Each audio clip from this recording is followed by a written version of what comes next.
Hey guys, today my video is going to be on an amazing casserole. It's probably my favorite casserole of all time. Seriously, like me and my family fight over these leftovers. Like I made it yesterday for dinner and I was saving some for lunch today for me and my daughter, but my husband brought it to work with him. So I had my heart set on it and I'm just gonna making another one because it's so good. And I love having it. It's really good right after you make it, but the leftovers, you know, sometimes the leftovers are even better. This is one of those recipes where it's just even better. Okay, so right now I have bone-in chicken thighs. I boil them. That's kind of how I've always made chicken. That way it always turns out tender and juicy and it's never dry. I just don't have the patience to cook it any other way, and usually when I need to cook it, it's frozen still. So I just slowly, if they were still partially frozen when I put them in here, so I just had them, slowly brought them up to being warm, and it's on medium right now, so I'm probably gonna put it on low while I do some other stuff. And normally I make this with broccoli. However, I used it all up last night and I have extra cauliflower, so I put that in. You can do only cauliflower, you can do only broccoli, you can do a mixture of both. I've done it all three of those ways and it's delicious every time. So I'm just going to steam these up until they're just fork tenders, till I can just get a fork poked in. You don't want to make them wilty, you just want them to be slightly soft. Okay, so my chicken finished cooking. I just stuck my electronic thermometer in each of them to make sure that they were over 165 degrees. So that's what they recommend, is fully cooked poultry. Now I'm just gonna shred up some cheese.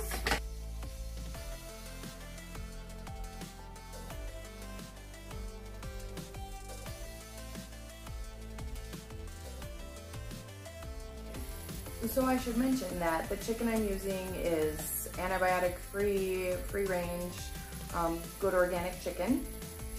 And the cheese I'm using is raw cheese. You don't need to buy organic cauliflower or broccoli because the conventionally grown broccoli and cauliflower are low in pesticides, so you don't have to worry about that or spend the extra money on that. And I should say, this recipe I found years and years ago in an old cookbook, and they updated the book and the recipe is gone, which I don't understand. Maybe it's because there's a lot of cheese and butter in it, but that's why it's delicious. And if you use like the good grass-fed butter and everything, I'm okay with that. Yeah, it's a lot of cheese and butter, but we don't need it all the time. In the description, I will put the amounts that I think I use. Like I said, I just have the recipe up here and I just kind of know it. Okay, so normally I use chicken breast and I can just chop it up, cube it up, but I have an abundance of bone-in chicken thighs, so I'm just gonna pull the meat off the bone, take the skin away. So this makes this recipe a little more time consuming, but it's really good.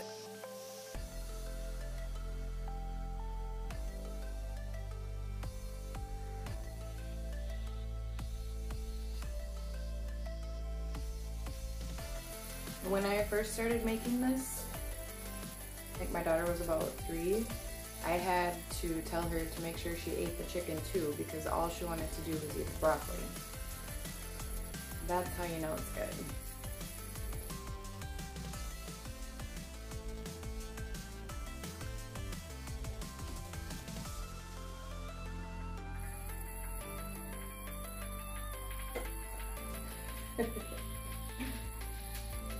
My dog can't catch anything, really. It's pretty funny. I'm only making a smaller batch because I don't have as many vegetables as I would like. So I was just gonna do 3 chicken thighs, but I think I should do 4. It didn't yield very much. I do prefer to use chicken breast in this because it's much easier and faster this casserole can seem like it's time consuming, probably the first couple times you make it. But after you can kind of learn. You can always cook the meat up a day before, chop it up, leave it in the fridge, and then when you get home, just steam up the veggies and then start at this point after I get all the chicken in.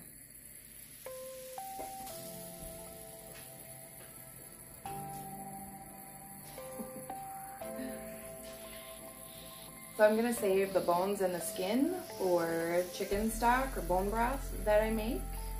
Okay, so then you add mayonnaise or Veganaise or your own homemade mayo.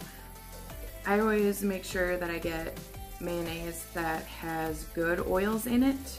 You want to stay away from canola oil because it turns rancid and you don't want to be eating that. Those fats stick to your cells in your body. So I buy Veganaise, but I always buy the soy-free Veganaise because you want to avoid soy as well because it's high in estrogen and all of that. So I really like this avocado oil mayonnaise. Otherwise, if I'm out of it, which I get this from Costco, and we don't go to Costco very often, so I usually stock up on it, but if I don't have it, I just make my own mayonnaise. It's very simple and it's really good. So I start out with a little bit and just mix it in.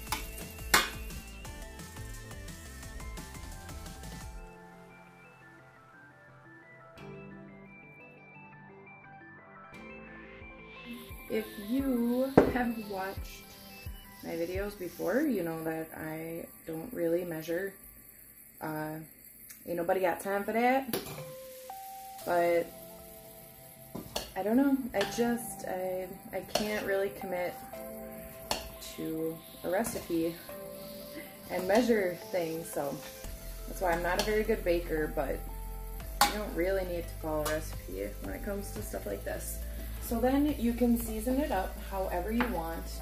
I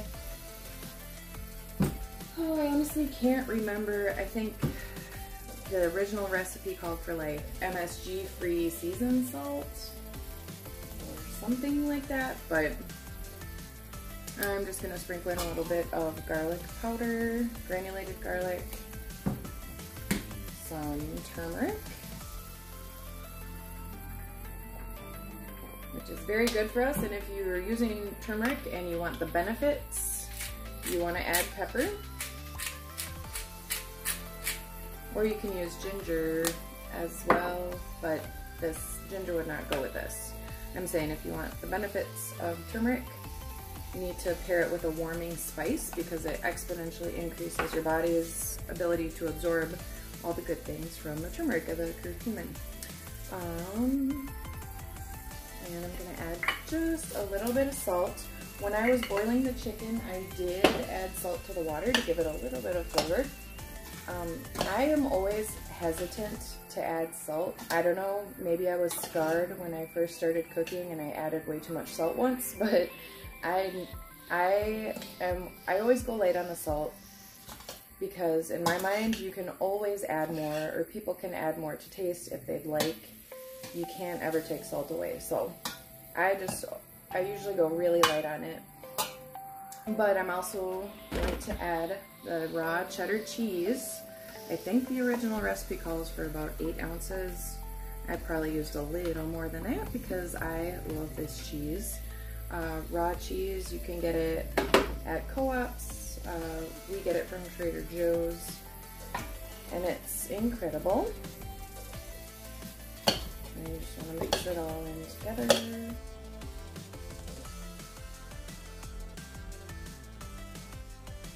Okay, so then I always reuse one of the pans. Since I'm mixing everything up in the other pan, I'm going to reuse the chicken pan.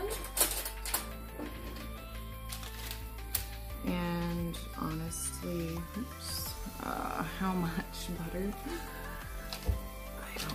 I don't know, man. is probably almost a half cup.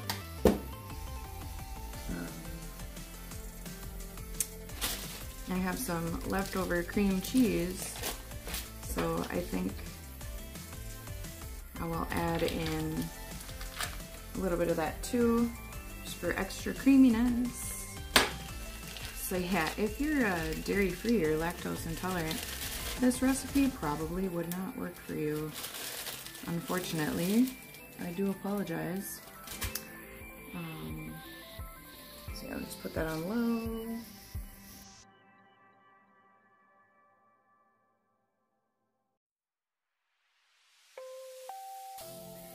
Just let that melt. And while I do that, I can prepare my dish. Okay, so while I let the butter and cream cheese melt, I'm gonna get everything in here.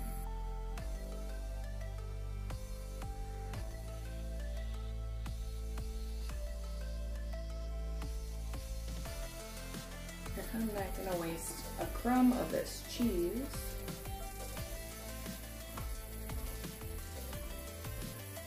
Raw cheese is not cheap, but it's worth it. Put good stuff in your body versus the other stuff, in my opinion. If you want to make this with regular cheese, go for it. It'll still be delicious. This is just a healthier version, I suppose. The original recipe calls for slivered almonds to go on top. Well, guess what? I don't have those. So I use cashews when I'm out of almonds, and it's delicious with cashews. Another good healthy fat. And cashew pieces here.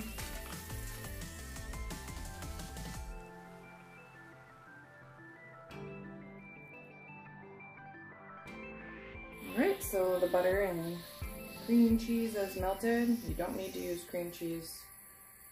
I'm just using some up. And you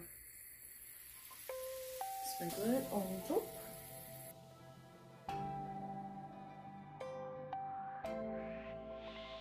I mean, everything is already fully cooked by the time I get it in the oven. You just want it to kind of melt together. So I usually do 15 minutes at 375 just to heat it all through. And then I put on the broil just to kind of brown up everything on top. Get a beautiful golden color, and that is it.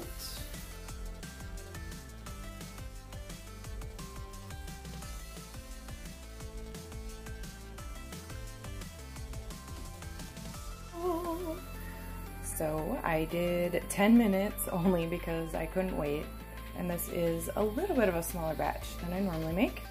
And then I did just 2 minutes under a high broil.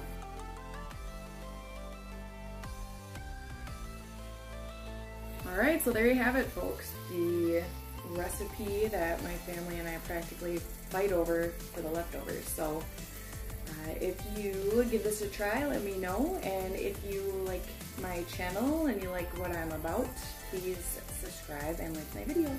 Thanks for watching, guys.